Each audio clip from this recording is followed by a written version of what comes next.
Okay, here's Sopranos, Season 1, Episode 5, titled College. This is the landmark episode of the Sopranos hierarchy. David Chase kind of like references always this show about what he was able to have total freedom after the show, because basically, really, it's the first show in TV history where our protagonist or our hero or our person that we're following, our main character that we're following in a journey, kill somebody in cold blood, and not in a defense mechanism. It was a purely a revenge mechanism where he kills a guy, not with a gun, basically with like he strangles him to death. And we see this violent scene, this hero that we've watched for the first 4 episodes kill somebody, and basically it's changed TV. People reference this episode, not to be melodramatic about it, but changing TV in a lot of ways, where the bad guy is the good guy, or the gray area guy, or whatever, the complicated guy, if you want to call it.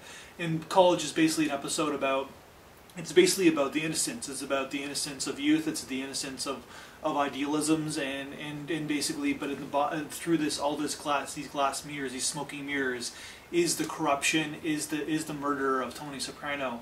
Whereas he's the father who's taking his daughter on a college recruiting trips, and it's as simple as that.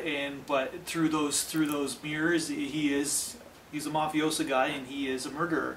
And there's also another story where basically Carmela is having a nice heart-to-heart talk with the priest, who turns out to have a pretty good arc on his journey as well, where he calls himself a schnorr, which is a Jewish term for basically being someone who basically doesn't really, like takes off of people, is kind of a cheap guy or whatever you want to call it.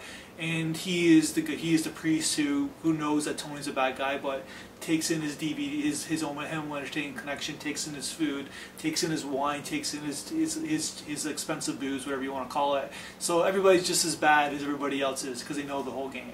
So that's what this episode's all about. Terrific episode, and that's my review.